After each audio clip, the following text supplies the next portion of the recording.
안녕하세요. 문근사입니다. 오늘은 우리의 생존에 없어서는 안 되는 물에 대해서 이야기해 보도록 하겠습니다. 지구상에 존재하는 물의 97%는 바닷물입니다.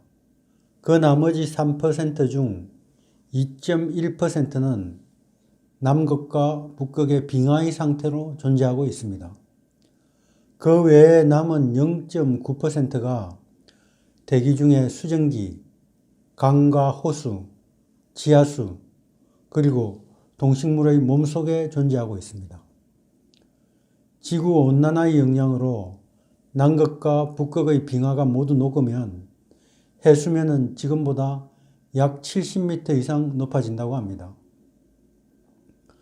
민물호수인 북아메리카 대륙의 오대호는 전 지구상의 민물을 20%가량 담고 있습니다. 두 번째 큰 호수는 아프리카의 빅토리아 호수이고 세 번째는 러시아의 바이칼 호수입니다. 바이칼 호수의 최고 수심은 1637m에 이릅니다. 바이칼 호수는 우리 민족의 발원지로도 알려져 있습니다. 대부분의 지하수는 땅속을 흐르는 강이나 땅 밑의 호수가 아닙니다. 땅속 자갈과 흙 사이의 빈틈을 메우고 평형 상태를 유지하고 있는 물이 지하수입니다. 치즈의 숭숭 뚫린 빈틈을 메우고 있는 물을 상상하면 지하수의 모습을 그려볼 수가 있습니다. 대기 중의 수증기는 열흘 정도면 완전히 순환합니다. 바닷물의 순환은 3000년 정도가 걸리고 민물, 특히 남북극 지방의 물은 1만 2천년 만에 새로운 물로 바뀝니다. 말 그대로 만년설이 존재하는 것입니다.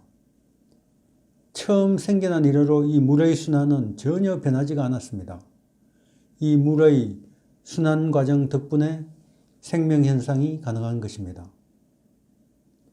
물은 생명체의 생존에 꼭 필요한 물질입니다. 우리의 이 태양계에서 물이 고체, 액체, 기체 상태로 동시에 존재하는 행성은 지구밖에는 없습니다. 이는 우리 지구의 크기와 태양과의 거리와 관련이 있습니다. 태양과 너무 멀면 온도가 낮아져서 고체 상태인 얼음으로만 존재하게 되고 또 태양과 가까우면 기체 상태로만 있게 됩니다. 우리의 몸의 대부분은 물로 이루어져 있습니다. 이 치아의 단단한 상아질도 1%가 물입니다. 갓 태어난 아기는 80%가량이 물입니다. 이 물은 성인이 되면 6 내지 70%로 낮아지고 노령기에 들었으면 약 55%까지 몸속의 물이 줄어듭니다. 아기의 피부는 탱탱한 데 비해서 나이 든 사람의 피부가 주름진 이유는 몸속 물의 양이 변화하기 때문입니다. 평상시 우리 몸속의 물이 줄어드는 현상을 탈수증이라고 부르는데 10% 이상이 줄어들면 목숨이 위험해질 수 있습니다. 이 물은 잘 더워지지도 않고 잘 식지도 않는 열을 잘 보존하는 성질이 있습니다. 이를 일컬어서 열 보존성이 뛰어나다고 합니다. 만일 우리 몸의 대부분이 물이 아니라면 겨울에 외출했을 때 금방 체온이 식어버려서 동사하게 됩니다. 이 물은 우리 몸의 체온 변화가 매우 더디게 일어나도록 도와줍니다.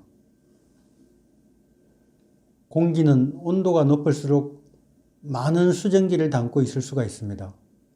반대로 온도가 낮을수록 수증기 포화도는 떨어지게 됩니다. 고온 다습과 저온 건조는 공기와 온도와의 상관관계 때문에 일어나는 현상입니다. 그러므로 지구의 평균 기온이 오르면 수증기 포화도가 높아집니다. 그러면 수증기가 빗방울이 되지 않고 그대로 있게 되어서 비가 적게 내리게 됩니다. 사막이 많이 생겨나게 되는 것입니다. 지구상에서 일어나는 기온과 기상의 변화는 모두 이 물이 가진 물의 열 보존성과 관계가 있습니다. 이슬은 공기 중의 습도가 높아서 수증기 상태로 머물 수 없을 때 생깁니다. 높은 나뭇가지보다 땅 위의 낮은 풀잎에 이슬이 더 잘 맺히는 이유는 땅과 가까운 쪽이 수증기 포화도가 더 높기 때문입니다. 그러므로 극한 상황에서 우리가 생존하기 위하여 이슬을 모으려면 물을 모으는 장치를 땅과 가까이 두는 것이 더 유리합니다. 유리컵에다가 얼음물을 담아두면 컵 면에 물방울이 생깁니다. 이건 역시 이슬의 일종입니다. 이슬이 맺는 밤의 온도가 영하로 내려가면서 수증기가 물방울이 되지 않고 직접 얼음이 되는 것이 서리입니다. 빗방울이 대기 중에서 영하의 온도를 지닌 곳을 지나가면서 관행각되기 시작하면서 얼면 우박이 됩니다. 눈은 우박과 달리 수증기 상태에서 바로 얼어버린 것입니다. 공기 중의 수증기 포화도가 100을 넘었으면 과포화 습도 상태가 됩니다. 이때 이 과포화 습도들이 결합한 것이 안개입니다. 빗방울이나 안개는 물방울을 이렇게 모으는 핵이 있어야 됩니다. 최근 우리나라에서도 서해상에서 인공강우 실험을 하였습니다. 빗방울이 모일 수 있는 핵이 되는 요오드 화흔이나 드라이아이스를 뿌려주는 것입니다. 이와는 반대로 중국은 베이징 올림픽 때 구름이 없는 쾌청한 날씨를 만들기 위해서 수십 발의 인공강우 로켓을 발사해서 구름을 없앤 적도 있습니다. 지상에 떠도는 안개는 미세먼지나 자동차의 매연 등이 핵이 되어 생겨나는 것입니다. 그런데 바다에 떠 있는 안개인 해무는 그런 매연이 없을 경우 출렁이는 파도에 의해서 대기 속으로 떠오른 아주 미세한 소금 입자가 그 씨앗의 역할을 합니다. 물은 모든 물질의 척도 역할을 하고 있습니다. 상압, 즉 1기압에서 물이 어는 온도를 섭씨 0도로 하고 끓는 온도를 100도로 정하고 있습니다. 통상적으로 물 1세제곱센티미터의 무게가 1g입니다. 물 1g은 1cc이므로 물 1000cc는 1리터, 그러면서 동시에 1kg이 됩니다. 물은 또 비중의 기준으로 물의 비중의 1이고 금은 그에 비해서 19, 납은 11.3, 반대로 가벼운 수소의 비중은 약 0.09입니다. 물리학에서는 1g의 물을 데워서 섭씨 1도만큼 온도를 높이는 데 필요한 열량을 1칼로리로 정의하고 있습니다. 거의 모든 물질은 액체 상태일 때보다 고체일 때 더 무겁습니다. 반대로 물은 독특하게도 고체일 때 더 가볍습니다. 물이 얼음이 되면 부피가 8% 정도 불어납니다. 그 덕분에 얼음은 물보다 가벼워져서 물 밑으로 내려가지 않고 뜨게 됩니다. 물은 섭씨 3.98도일 때 가장 무겁습니다.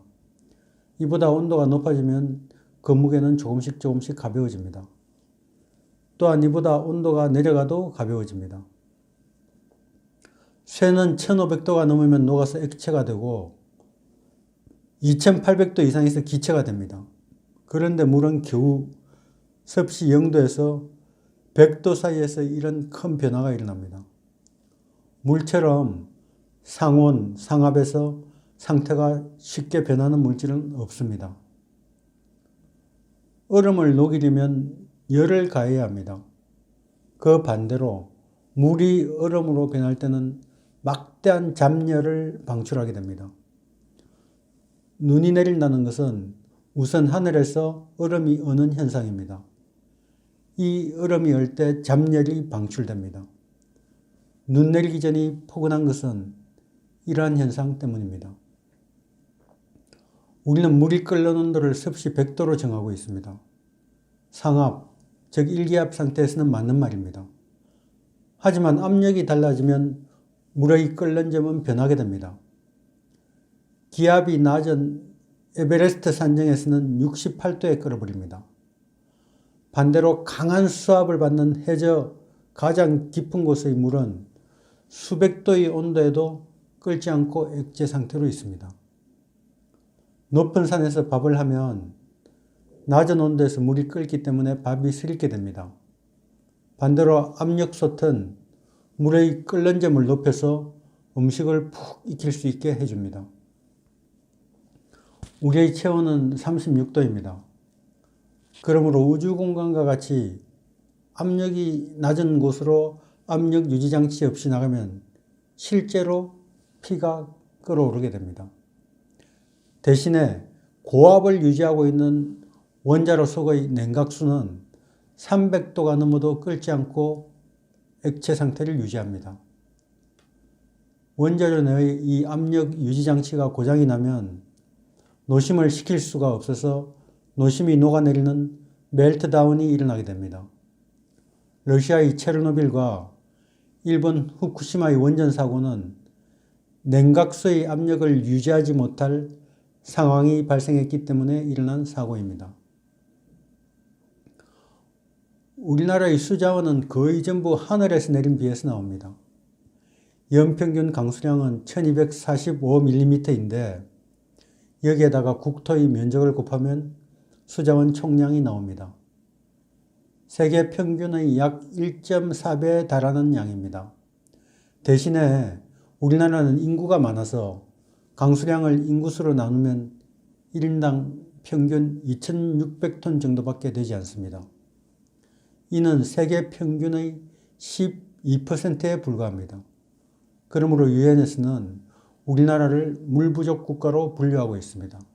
우리나라는 매년 많은 양의 곡물과 축산물을 수입하고 있습니다. 이 곡물들과 축산물을 키우는 데는 많은 양의 물이 들어갑니다. 곡물과 축산물의 수입은 그만큼 많은 양의 물을 수입하고 있는 것이기도 합니다. 우리가 화장실을 사용하고 한번 내리는 물의 양은 대부분의 아프리카인들이 온종일 마시고 요리하고 몸을 씻는 데 쓰는 물의 양과 같다고 합니다. 오늘은 우리 주위에 아주 흔하지만 너무나 소중한 물에 대해서 이야기해 보았습니다. 감사합니다. 다음 시간에 뵙겠습니다.